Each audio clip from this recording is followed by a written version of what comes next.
Voilà, nous passons dans le direct avant l'heure, hein, donc histoire de prendre les nouvelles de chacun, chacune. Hein, donc on peut causer, on peut parler en direct. Je pense que c'est bien lancé sur Facebook. Donc voilà, apparemment, donc ça semble aller sur Facebook, à part que par rapport à la lumière quand même. Donc je vérifie. Hein, donc excusez-moi donc pour la lumière. Donc voilà. Là, on me voit mieux sur YouTube. Donc, alors, Ozzy, comment vas-tu? Je te vois. Coucou. Donc, je ne peux pas écrire, donc il faut écrire pour moi. J'essaie de prendre des nouvelles de chacun, chacune, hein, donc avant l'heure. Salut Géraldine Lachabine. Donc, comment vas-tu? Tu remplis bien tes journées? Ça va? Coucou Nicole, la sœur. Ça va? On prend les nouvelles des uns et des autres. Je vois que ça va. Donc, il y a des personnes connectées déjà. Ça va. Mais je suis content pour toi, Rosie. Salut Max de la Guadeloupe. Comment vas-tu? Dis-moi comment tu vas. Comment ça se passe là-bas? Donc, donne des nouvelles. On prend les nouvelles avant l'heure. Donc, on a 4 minutes. Donc, c'est bon. Hein? Donc, merci, merci, merci. Merci. Bonsoir, bonsoir Max. Soleil sucré. J'aime bien. J'espère que tu as lu ce matin la méditation sous les pseudos. Donc, soleil sucré, c'est génial. Hein. En tout cas, j'aime bien. Salut José. Oui, Jo, comment vas-tu? Bonsoir Jo. Tu es bien? Déjà connecté? Alors, je rappelle que nous sommes aussi en direct sur YouTube. Hein. Donc, pour ceux qui sont sur Facebook, vous pouvez transmettre aussi à vos amis donc, qui veulent suivre et puis qui n'ont pas Facebook. Donc, qui c'est d'autre? Maurice Delia, ça va? Bien? Oui? Les frères et sœurs sont bien, ils sont déjà connectés. Hein. Donc, Popo, bonsoir, bonsoir, comment vas-tu? Ça, Dieu, eh bien, béni soit le Seigneur. Tu es confiné, Max, oui, mais nous aussi, hein, personne n'a le choix. Et qui c'est encore? Jo, tu es au travail, pauvre de toi. Ah là là, galère, hein, donc pour la belle Tania. Donc, et puis, des enfants, c'est pas évident. Voilà. Oui, oui, soleil sucré, salut, salut, salut, salut. J'aime beaucoup ton pseudo, là. C'est marrant. Le soleil sucré. Bon, enfin. Donc, qui d'autre? Il connaît encore sur Facebook. Donc, je pense que, enfin, on n'a pas encore fait le tour. Hein. Les gens sont en train de se connecter. Il reste combien de minutes pour qu'on commence? Donc, il reste 2 minutes. Salut Eddy, comment vas-tu? Donc, je suis content de voir que tu es connecté. Super. Donc, reste avec nous parce qu'à 18h30, on aura une petite méditation de la prière. Donc, c'est important. J'espère que tu vas bien et qu'il n'y a pas de mal chez toi. Eddy, ça fait longtemps qu'on s'est vu. Donc, aussi. Valérie Lefebvre. Ah oui, comment? Oui, reste avec nous. Hein. Donc, reste connecté. Puisqu'à 18h30, on a une petite méditation pour ceux qui ont l'habitude d'aller en réunion de prière en semaine, donc pour tenir le coup, pour ne pas perdre le rythme. Salutations à toi, salut et tes parents, ton père, ta mère, de ma part, justement. Donc ça fait plaisir de te voir connecté. Donc, alors je rappelle qu'on est connecté aussi sur YouTube. Hein, donc, et puis, oui, oui, mon frère François, comment vas-tu? Prédicateur de l'église évangélique baptiste d'Ajou-Pavouillon. Salut, salut, c'est bien. Donc, suivez le pasteur à distance, hein, c'est une bonne chose. Euh, Qu'est-ce que je disais tout à l'heure. Voilà, que les gens peuvent connecter sur YouTube, puisque normalement ça devrait passer. Je fais un appel aussi à Johanna, donc peut-être que après il va falloir euh, le lancer sur YouTube, donc en public. Là, on va voir. Donc je vais essayer de le faire. Si j'arrive pas, je vais te voir. Donc, ok, il n'y a pas de problème, Valérie. Que Dieu te bénisse. Salutations à ton époux et puis à ta petite famille aussi. Donc, je rappelle que les gens peuvent nous suivre sur YouTube aussi. Alors voilà, donc il est 18h30. Sarah Daniel, comment vas-tu? Donc de Lyon. Ah ben super, donc salut ta mère, donc ton frère aussi de ma part. On est content donc de te reconnecter. Donc on fait une méditation. Ceux qui ont l'habitude d'être en réunion de prière le mardi soir et qui malheureusement, donc tout comme moi, ne peuvent pas être en réunion de prière. Donc voilà, donc il est 18h30, hein, on va essayer de respecter les horaires. Je vous invite à prier. Donc nous faisons comme si nous étions à l'église et nos amis qui nous visitent. Salut Johanna, coucou. Donc alors je dis, faisons comme si nous étions à l'église. Donc il n'y a pas de chant, mais bon, on va prier. Je vous invite à prier. Père très saint, nous te instant présent et nous te bénissons pour la technique que tu nous donnes. Merci de cette merveilleuse possibilité que tu nous accordes de pouvoir communiquer, même si la chose est virtuelle, techniquement parlant, mais nous sommes unis en esprit. Bénis nos frères et sœurs qui sont connectés, qui regardent. Bénis vraiment ta parole dans chaque cœur et bénis aussi les sujets de prière que nous allons donner tout à l'heure pour que chacun puisse prier, soit en famille, que chacun puisse prier, soit individuellement ou en petit groupe, là où il se trouve. Nous te bénissons et te prions par Jésus-Christ. Amen. Voilà, donc j'ai fait des salutations, donc je ne veux pas saluer tout le monde encore puisque l'heure doit commencer. L'heure est arrivée, pardon, et nous devons commencer. Alors, si vous êtes en famille, effectivement, je rappelle que ceux qui ont des télés de haute technologie, vous pouvez voir en famille sur la télé, YouTube ou donc Facebook en direct au salon, tout simplement. Vous pouvez regarder ça comme ça. Sinon, donc, mettez l'ordinateur, mettez le portable.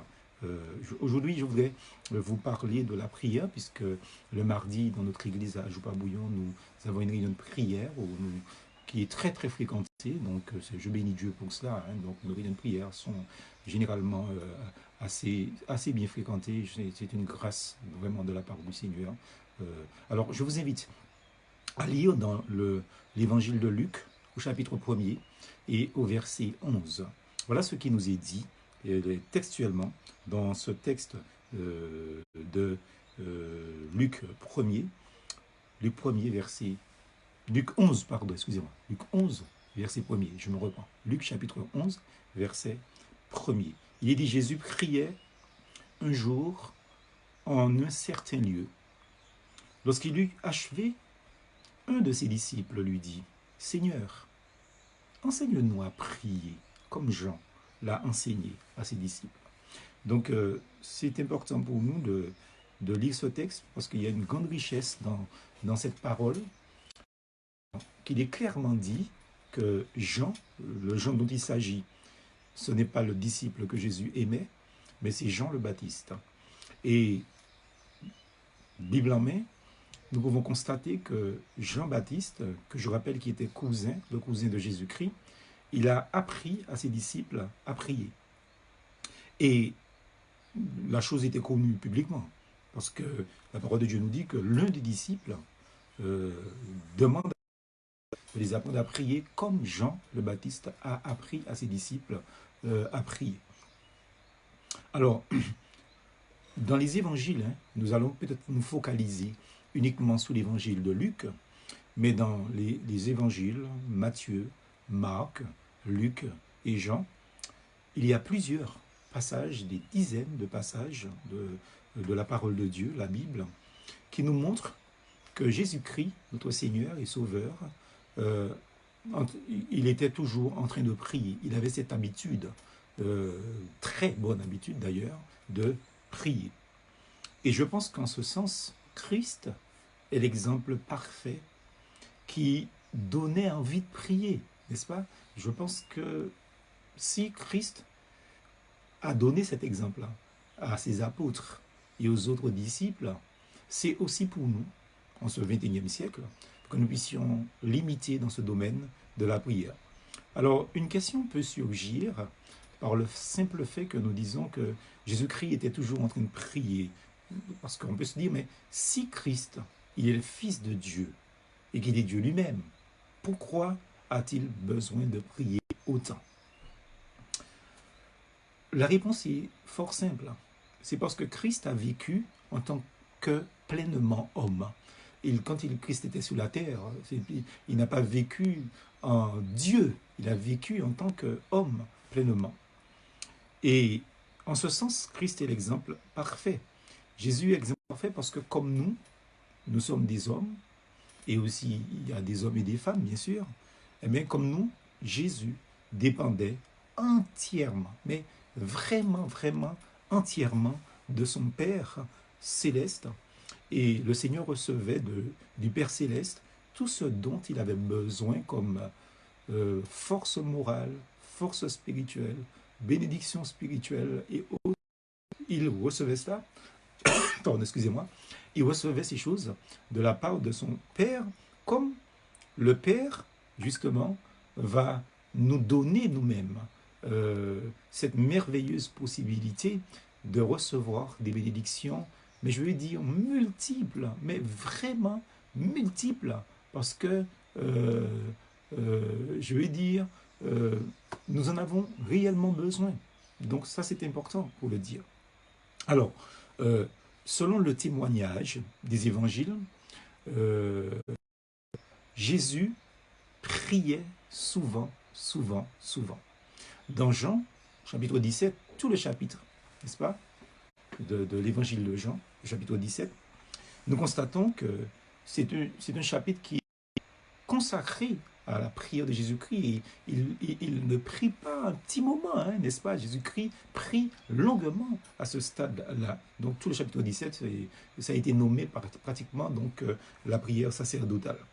Il y a un autre texte, là nous revenons dans l'évangile de Luc, Luc chapitre 6, au verset 12 et 13. Je peux lire. Hein. Donc en ce temps-là, Jésus se rendit sur la montagne pour prier. Et il passa toute la nuit à prier Dieu. Alléluia. Hein. Donc, ce sont des expériences que nous devons chercher à faire hein, en tant qu'enfants de Dieu. Faire une nuit de prière, faire une veillée de prière. Il y a des personnes qui veulent que les églises fassent des veillées de prière. Je ne suis pas contre de cela. Mais il faudrait déjà aussi que ça soit avec des soldats de la prière, des soldates de la prière. Parce que ça ne sert à rien d'imiter, de vouloir faire quelque chose en particulier, sans pour cela, comme quoi que, je vais dire, que nous-mêmes nous soyons des habitués de la chose. Pour qu'une église fasse une nuit de prière, il faut que ce soit avec des personnes qui ont l'habitude de veiller dans la prière nocturne, comme je l'appelle. Et je pense que ça, c'est important, ce fait-là. Donc, des fois, il y a des personnes qui organisent des veillées de prière avec un peu de tout et de tous, avec tout le monde. Je ne suis pas tellement convaincu sur l'efficacité de ces formes de réunions de veillées de prière. Je pense que si on va à la guerre, on va à la guerre avec des soldats. Et on va à la guerre avec des soldats expérimentés, avec lesquels nous savons que nous aurons la victoire. Ça, c'est véritablement, je vais dire, donc une petite indication pour comprendre certaines choses. Alors, quoi d'autre encore comme texte? La parole de Dieu nous dit, toujours dans ce texte de Luc 6, verset 12 et verset 13, je lis maintenant le verset 13. « Quand le jour parut, il appela ses disciples et il en choisit 12, auxquels il donna des noms d'apôtres. » Vous voyez, donc c'est important, après une grande décision, avant une grande décision, de remettre les choses entre les mains du Seigneur. Vous voulez un mari, vous voulez une femme, vous voulez un travail, vous voulez une orientation spirituelle, une orientation professionnelle, vous cherchez la face de Dieu, eh bien, cher ami auditeur, priez, priez, priez. Il y a d'autres textes, hein, dans Luc 9, au verset 28 et 29, il nous est dit environ 8 jours après qu'il eut dit ces paroles, Jésus prit avec lui Pierre et Jean et Jacques, et il monta sur la montagne pour prier.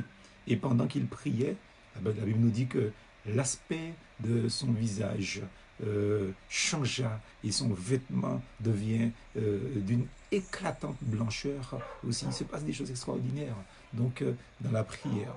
Et puis il y a d'autres textes dont je vous passe. Mais chers amis auditeurs, ce que je veux vous dire, ça c'est important, ce que je veux vous dire, c'est que chacune de ces prières de notre Seigneur Jésus-Christ illustre l'état d'âme dans lequel le Seigneur Jésus-Christ se trouvait.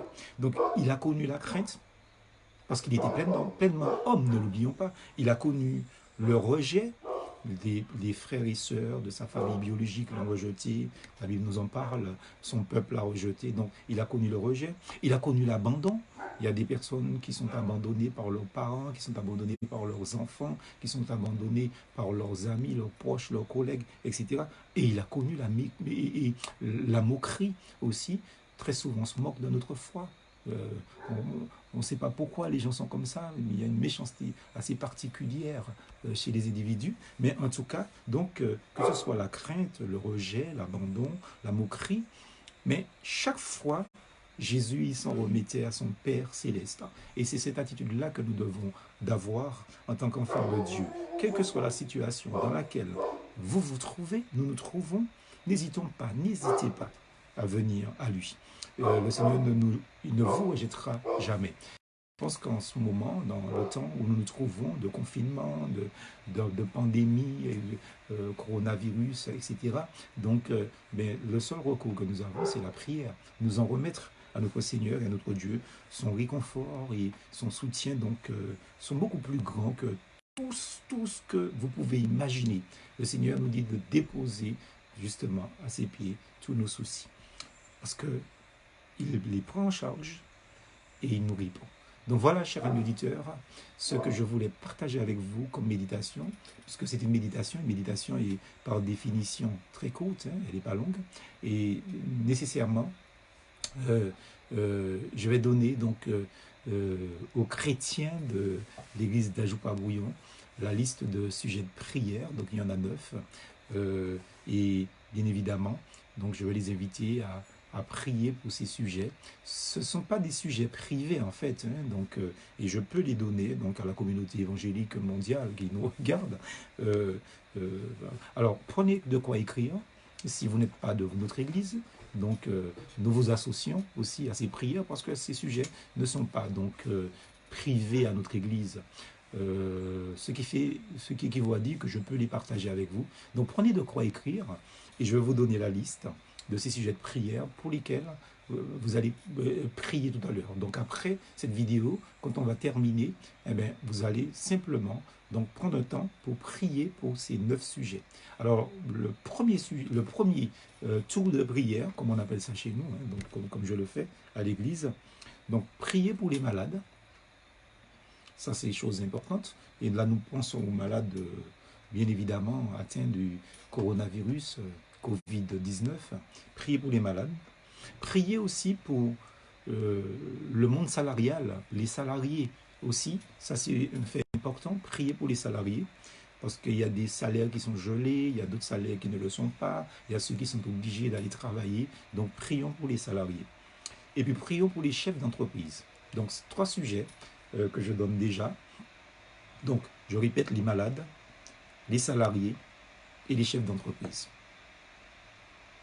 Deuxième lot de prière par 3, comme d'habitude, qu'on l'on fait chez nous, dans notre église. Je voudrais qu'on puisse prier pour les étudiants, pardon, qu'on puisse prier pour les étudiants, ceux qui sont en primaire, aussi à l'école, hein, n'est-ce pas? Prier pour eux au collège, au lycée, dans les facultés, etc. Donc, prier pour toutes ces personnes-là. Donc, ça, c'est le premier sujet de la deuxième volée, donc deuxième groupe de prière. Prier aussi pour les enseignants, il ne faut pas les oublier parce que là aussi, il y a des difficultés d'une certaine manière. Hein. Il y a ceux qui doivent s'adapter au télétravail, etc. Donc, prier pour eux, il y a un stress qu'ils ont que nous ne pouvons pas connaître, par exemple.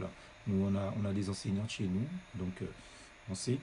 Alors, priez aussi pour les responsables d'académie, donc de Antilles, Guyane, France, Paris, etc.